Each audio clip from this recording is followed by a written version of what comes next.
Alexandria, welcome to the studio. You had a post go viral recently, which is an interesting experience. You said, I paid $6,000 to get my implants in, $14,000 to get them removed, but the biggest cost of all was not being warned about any potential downsides. Yeah. Wild. Tell me the story. Yeah, so I got implants in 2014. And at that point in time, nobody was talking about breast implant illness. Like, it was just, honestly, the decision to get implants at that point in time was just kind of like, I think I really want these. Yeah. Went to a surgeon, felt really good, felt really safe in it, wasn't told really any warnings or anything. I was young, like there wasn't a whole lot of thought that went into it, honestly. Like, I would have loved to say that I did a ton of research, but even if I had done a lot of research at the time, hard to find. I don't think that there was much out there at that point in time about implants making anybody sick. I hadn't heard about breast implant illness until around 2018. And I started seeing a couple fitness influencers, and they were posting about it. And that was my background too. And that was just so common. Like, that was the scene. The early fitness influencer days of like 2016 was just, you're competing. It's very normal to have implants. You look at any girl in the bikini bodybuilding genre, most of them have implants. Yeah. It's just really normalized. So yeah, and then I went and made the decision to take them out in 2023. So you had them for, that's what, like 7-ish years? Nine years. Yeah. That's a long time. It is a long time. And what was the catalyst? You started to feel the wheels fall off, something strange I happening? did, yeah. Around 2021, my health just started tanking. And I've always lived a pretty healthy lifestyle, and just all these things started happening that I couldn't explain. I was gaining weight. I was having horrible anxiety, depression, like anxiety so bad to the point where it was like scary to leave my house. Wow. And I was like, what is going on? And you never experienced that, right? I'd never experienced anything like that before. Gut issues, hormonal imbalance, lost period, just you name it. Like, everything just felt like it was falling apart. And yeah, and then I started just going down the rabbit hole. Right. I had a few friends be like, do you think it's your implants? And I was like, no, that doesn't make any sense.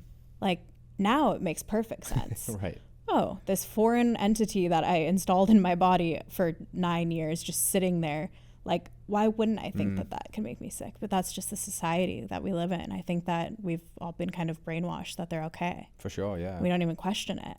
With so much, right? And you just don't know what you don't know. Right. I was reading a post last night about some health wellness influencer. And the caption caught my attention for obvious reasons, because it said, I wish I didn't have any tattoos. And she went on to explain how look at me. I got a lot of tattoos, right? I didn't know at the time that tattoos can potentially come with heavy metals that can circulate and get stuck in your lymph and all of that stuff. And now I know that. And it's kind of like, well, okay, there's not much I can do about that. You could have them removed. Do a full like Pete Davidson thing where you just have everything removed. But it's a similar kind of case. Like, I just never thought about it. Right. And then I arrive here and I'm like, oh yeah, that makes sense. And now it's pretty obvious that it's probably not a good thing to have a bunch of foreign ink that potentially has heavy metals in your body. But sometimes we got to learn the hard way. And then I guess what we do with that is what really matters. Hopefully healing, getting back to health. Yes. And then in your case, taking it one step further and saying like, hey, I'm not going to stay quiet about this. I'm not going to hide it. I'm not going to feel shame. I'm going to say like, you might be experiencing these things too. Yeah. Or trying to start the conversation for women that aren't giving it much thought and just want the boob job.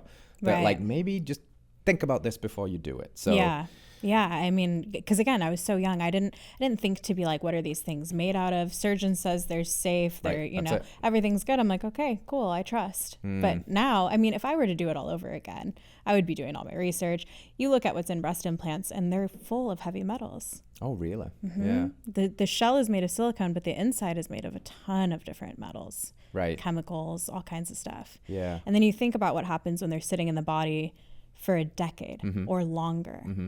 Do you think that none of that is leaching? Right. You think that that's completely going to just stay? Think about what happens when you leave a plastic water bottle in your car. That's right. Do you want to drink it after that? Yeah. And everyone's complaining about microplastics and all these things. And we have so many microplastics in the body. Why would we not question implants? Yeah.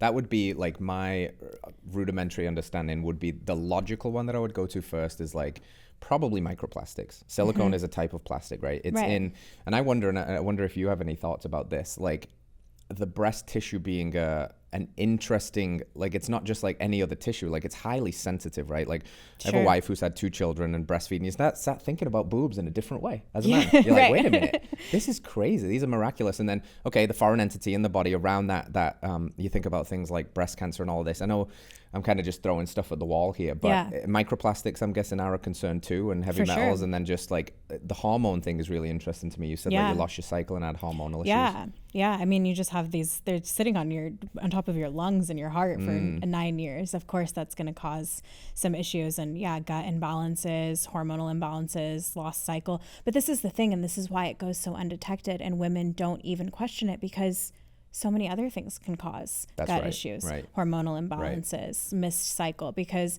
I was a bikini competitor. It's super normal to not have a cycle. You're very lean. Okay. Wasn't questioning that at all. Like, I had also recently come off of birth control around the time that I got them put in. Like, I put my body through a lot in my 20s. And then it started to pay the price, but not for 7 years. Right. And then all of a sudden, it was like all of the check engine lights came on at once. Yeah. How long after the engine light came on did you finally have to reconcile that, I think it's this? Because I'm guessing you probably did a process of elimination, right? Usually it's like, I need to be cleaner, or maybe it's this, that, I and had the tried everything. Yeah. I'm going to switch my beauty products. I'm going to do, like I overhauled everything that I could. I'm like, okay, I'm going to look at my nervous system. I'm going to focus on my gut. I'm going to look into PCOS. I tried to look at everything in isolation.